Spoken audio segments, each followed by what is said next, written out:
Welcome back to Inside Politics. We're talking presidential politics again this week on Inside Politics with Vanessa Beasley. She's Associate Professor of Communication Studies at Vanderbilt, and Dr. John Bile, who's a political science professor at Middle Tennessee State University. Let's talk a little bit about of long term. Both parties have been accused by candidates in their races this year of having a fixed or a rigged system. What do the parties do to address that? For the Democrats, I suppose it's a lot around the super delegates. For the Republicans, it seemed to be Donald Trump just in general didn't like the way the process was going, even though he won it.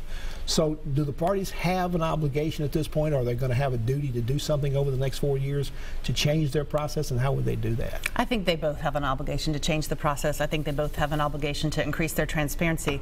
But I also want to draw attention to the fact that I think that phrase, a rigged system, is a really powerful phrase this year on both sides, because yes, it could be something that gestures towards intra-party problems, and we know that there are in both cases, but it also could be gesturing to this larger sense of the people, the American people, feeling like there's something that's sort of holding them back from who they need to be. So it really is a piece of rhetoric that works in more than one way, and I think it is going to be incumbent on both parties to be responsive in both ways next time. Dr. Bile, this whole use of a lot of primaries and caucuses came out of one of the last big scandals, maybe not last big ones because it was a long time ago, back in Watergate, so all this was changed. So how do we change it now? What's the pivot this time? Certainly it's not back to more the smoke-filled rooms of the old days. I mean, the irony is that we have a system that is outwardly more democratic than it has ever been. What we recognize, however, is that often something can be democratic. Something that appears democratic is not as representative as it appears to be, and there's really, frankly, not many. It's harder to find a better example than political primaries, which, yes, are open, but you know, the number of people who actually go out and vote in primaries is very low, and particularly in closed even lower. Caucuses even lower, and you know, you have. I mean, ultimately, I think Sanders saying the system is rigged when Hillary got more votes is a little hard to agree with. Same thing with Trump.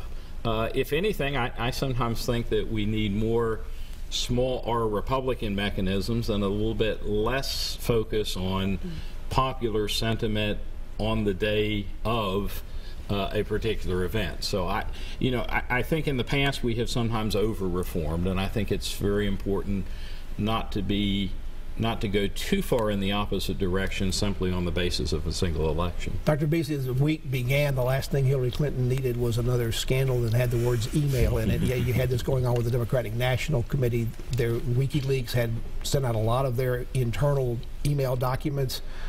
There's some indication that their system was hacked and the Russians may have had something to do with it.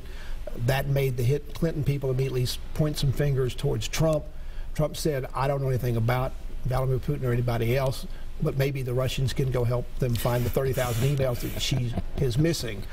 I think he says he was making a joke, but is it a joke that maybe he hadn't thought through or fell flat or sort of boomeranged on him? Well, I certainly do not have any insights into whether or not he was thinking it was a joke or not, but I do think what that showed us on Monday was a really classic example. So the Democratic National Committee had a big problem, and they, what we say in crisis communication, put out the fire today. Don't let it go on to the next day. And they did that, and then make Debbie Wasserman that's right. Don't let her then, not wait till the end of the convention. Don't let her gavel in. Don't let that be a visual for the night. And then what happened next was a gift to them, because the next headline was this Trump-Putin quote and potential for some sort of intrigue or alliance. It's one of these unforced errors. You know, for many years in American politics, we would say politics stops at the water's edge, and Trump's seeming attempt to inject into it a foreign power, I think, really fell flat. Did he also learn again that now that you're the nominee, one step from being the president, that everything that comes out of your mouth is going to be scrutinized and looked at in a totally different light than when you're just a candidate? He may have, but there's also the possibility that what he took out of it is, if I say something outrageous enough, I can always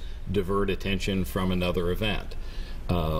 And as strange as it is possible. I mean, he did take some time that otherwise would have gone to the Democratic National Convention. It's pretty clear that from his campaign perspective, they have not yet had a substantial negative hit from him misspeaking or him saying something that in another context. And there have been a lot of opportunities for that to happen. So from their perspective, I think that's right. There's no disincentive for him to keep doing this sort of things, because there's a way in which I think that campaign translates it as, well, we carried the news day for the day, even if in another world we might say you don't want to carry the news day in that way. Well, let me ask you both this question. If you were both involved in the Trump campaign, what would you cringe every time he went out to speak to reporters, every time he picked up his smartphone and got on his Twitter account? Because you're never quite knowing what he's going to do or say, and he's gotten better programmed, but he's still not completely programmed the way a lot of political handlers and managers would like him to be. Wow, that is such a hypothetical question for me. Just start with your first premise. I think that what's really interesting is the way in which, up till now, and we really are at a consequential turning point if you think about election history broadly. Up until now, there's a way in which his ability to speak off the cuff and what people say, he's saying what everybody's thinking, right, has been framed as something that's very refreshing.